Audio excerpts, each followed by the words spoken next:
আসসালামু আলাইকুম সবাইকে। কি অবস্থা সবার, কেমন আছেন সবাই? আশা করি সবাই আল্লাহর রহমতে অনেক বেশি ভালো আছেন। আমি কিন্তু অনেক বেশি ভালো আছি আলহামদুলিল্লাহ। তো আজকের ভিডিওতে আপনাদেরকে আমি আমার খামারের বেশ কিছু আপডেট দেখাবো, কারণ বেশ কয়েকদিন যাবত আমি কিন্তু আমার খামারে অনেক বেশি কাজ করতেছি। তো এখানে যদি প্রথম একটি আপডেট আপনাদের মাঝে শেয়ার করি, সেটি হচ্ছে গিয়ে আমার পাখিগুলো কিন্তু আবারও ডিম দিয়েছে। এবার কিন্তু 2টি ডিম দিয়েছে, আমরা দেখতে পাচ্ছি যে পরবর্তীতে আবার ডিম দিবে কিনা জানি না। তো মেয়ে পাখিটা কিন্তু এখানে ডিমে তা দিতেছিল, আমাকে দেখে চলে গেল ভয়ে। তো এখানে কিন্তু হাড়ির ভিতরে 2টি ডিম দিয়েছে, আপনারা ভিডিওতে দেখতে পাচ্ছেন কিনা জানি না, আমি যতটুকু পারি দেখানোর চেষ্টা করতেছি। তো দেখা যাক যে এই 2টি ডিম থেকে কি বাচ্চা আমরা পাই কিনা, পরবর্তীতে আপনাদের মাঝে ভিডিওতে শেয়ার করবো ইনশাল্লাহ। আর আপনারা কিন্তু অনেকে ভাবছেন যে আমি এখানে এগুলো এত সুন্দরভাবে ঢেকে রেখেছি কেন। আসলে আমাদের এখানে কিন্তু কালকে একটি বৃষ্টি ভাব হয়েছিল, যার কারণে কিন্তু আমি এগুলো দিয়ে সুন্দরভাবে ঢেকে রেখেছি। আর যেহেতু পাখিগুলো ডিম দিয়েছে, তো ডিমগুলো যাতে নষ্ট না হয়, যার কারণে কিন্তু আমি এই কাজটি করেছি। পলি দিয়ে চারপাশটা ঢেকে দিয়েছি খাঁচা, এতে করে পানি লেগে কিন্তু ডিম আর কখনোই নষ্ট হবে না, কোনো চান্সই নেই। আর আপনারা সবাই ভাবতে পারেন যে আমার ভয়েস এরকম হচ্ছে কেন। আসলে কিন্তু আমার ঠান্ডা লেগেছে,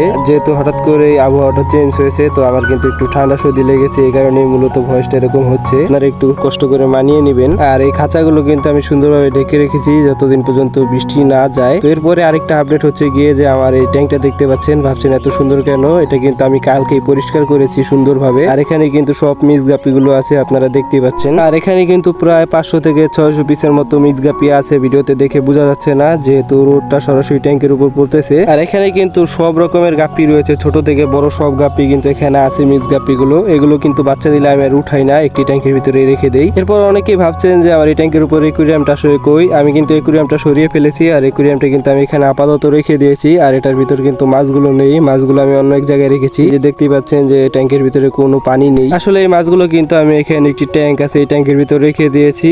একদিনের জন্য রেখেছিলাম, তো আর উঠাইনি, কারণ এই ট্যাঙ্কি কিন্তু আমি আর পরিষ্কার করিনি। তো ভাবছি পরিষ্কার করবো। এখানে কিন্তু 3টি মাছই রয়েছে। এরপরে কিন্তু এখানে আরেকটি আপডেট রয়েছে, সেটি হচ্ছে গিয়ে আমার আরটিপি ট্যাঙ্কে কিন্তু একটি ঝুড়ি দেখতে পাচ্ছেন। আসলে এটা কিন্তু আমি একটি ব্রিডিং বক্স হিসাবে রেখেছি, এটার ভিতরে কিন্তু আমি সব আরটিপি গুলো উঠিয়ে রেখেছি। আসলে মাছগুলো কিন্তু বাচ্চা খেয়ে ফেলে, চিন্তা করেছি এটার ভিতরে মাছগুলো বাচ্চা দিলে বাচ্চাগুলো সব বের হয়ে আসতে পারবে, আর মাছগুলো কিন্তু বাচ্চাও খেতে পারবে না। আর এখানে যে জেব্রা মাছগুলো দেখছেন, এগুলো কিন্তু বাচ্চা খায় না, তো যে কারণে কি মূলত এই কাজটা করা। আর এখানে যে আরটিপি ট্যাঙ্কটা সেটাও কিন্তু আমি মূলত পরিষ্কার করেছি, আর পরিষ্কার করার সময় কিন্তু 2-1টি বাচ্চা পেয়েছিলাম, আরো বাচ্চা কিন্তু দিয়েছিল, সেগুলো কিন্তু পাইনি। তো মূলত এই কারণে আমি ব্রিডিং বক্সটি দিয়েছি, যাতে পরবর্তীতে বাচ্চাগুলো পাই। আর এখানে আপনারা ঝুড়ির ভিতর মাছগুলো দেখতে পাচ্ছেন কিনা জানি না, ওই যে দেখা যাচ্ছে যে কিছু ফিমেল আর এখানে মেল গুলো দেখা যাচ্ছে। তো এই হচ্ছে মোটামুটি আমার আরটিপির এই ট্যাঙ্কের আপডেট। তো এরপরে যদি আপনাদেরকে আরেকটি আপডেট দেখে আমার খামারের, সেটা হচ্ছে এখানে কিন্তু কিছু বাচ্চা রয়েছে ট্যাঙ্কের ভিতর, আপনারা দেখতে পাচ্ছেন কিনা জানি না, অনেক ছোট ছোট ক্যামেরা মেবি ধরা পড়তেছে না। তো এগুলোকেও কিন্তু আমি কালেক্ট করেছি কিছু এক্সপেন্সিভ পেয়ার গুলো থেকে, যেগুলো কিন্তু আপনারা জানেন আমার ভিডিওতে দেখেছেন। তো সেই পেয়ার গুলো কিন্তু আপনাদেরকে আমি দেখাচ্ছি। তো তার আগে কিন্তু আপনাদেরকে আমি এখানে বাচ্চাগুলো দেখাই, আসলে অনেক ছোট ছোট বাচ্চা, যার কারণে দেখা যাচ্ছে না। আজকে আমি কিন্তু বাচ্চাগুলো কালেক্ট করেছি, এই যে ভিডিওতে দেখা যাচ্ছে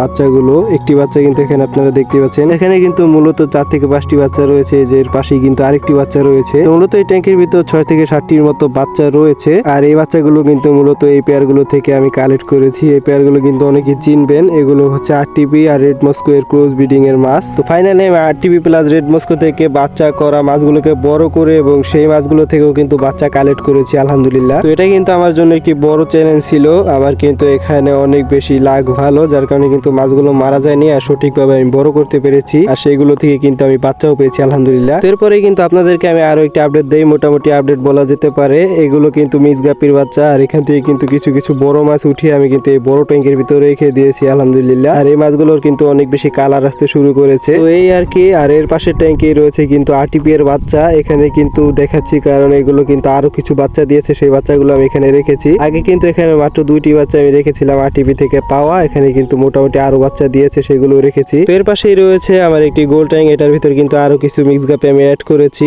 আর বাইরে কি পরিমাণে বাতাস, যার কারণে অনেক বেশি পাতা আমার খামারে পড়তেছে, অনেক বেশি পাতা, গাছের সব পাতাগুলো কিন্তু এখানে বাতাসে পড়ে যাইতেছে। আর আমার খামারটি যেহেতু একটি ছাদের উপরে, যার কারণে সব পাতাগুলো কিন্তু খামারে এসে পড়ে। খামারের উপরে কিন্তু একটি নেট রয়েছে, কিন্তু সেই নেটের পাশ দিয়ে কিন্তু পাতাগুলো সব ঢুকে যাইতেছে। তো এটা হচ্ছে একটি বড় প্রবলেম, আর এই প্রবলেম কিন্তু বেশি দিন থাকবে না, যতদিন পর্যন্ত বাতাস থাকবে ততদিন থাকবে। আর গাছে নতুন পাতা হলে কিন্তু আর পাতা পড়বে না ইনশাল্লাহ। আমি কিন্তু সবসময় পরিষ্কার রাখার চেষ্টা করতেছি, এখানে যত পাতা আছে সবগুলো কিন্তু আমি উঠিয়ে ফেলে দিতেছি একটু পরপরই। প্রায় একটু পরপরই কিন্তু আমি আমার খামারে এসে সব পাতাগুলো বারবার পরিষ্কার করে, যাতে করে নোংরা না হয়। তো এখানে দেখতে পাচ্ছেন যে ট্যাঙ্কের ভিতরে আরো কি পরিমাণে পাতা পড়তেছে, কারণ বাতাস ছেড়েছে। তো আমি এখানে সুন্দরভাবে সব পাতাগুলো পাতাগুলো উঠে তারপর কিন্তু ফেলে দিই একটু পরপর এসে ছাদে। প্রায় 30 মিনিট পরপরই কিন্তু আমি ছাদে আসি বারবার, আর পাতাগুলো কিন্তু সব পরিষ্কার করি, না হলে কিন্তু এগুলো পচে তারপর পানিও পচে যাবে। যার কারণে মূলত কি এই কাজগুলো করা, একটু পরপরই কিন্তু আসা লাগে আমার। এখানে দেখতে পাচ্ছেন যে সব ট্যাঙ্কের ভিতরে কি পরিমাণে পাতা পড়তেছে, মানে প্রত্যেক মিনিটেই কিন্তু ছাদের উপর অনেক পাতা পড়তেছে। তো এগুলোকে মূলত আমি একটু পরপর এসে বারবার পরিষ্কার করতেছি, না হলে কিন্তু পানি পচে যাবে। আমার সবগুলো ট্যাঙ্কের ভিতরে কিন্তু এখানে পাতা পড়ে আছে, আর এগুলো কিন্তু আমি বারবার পরিষ্কার করতেছি। এখানে মলি মাছের ট্যাঙ্কেও কিন্তু পাতা পড়েছিল, পরিষ্কার করে দিলাম।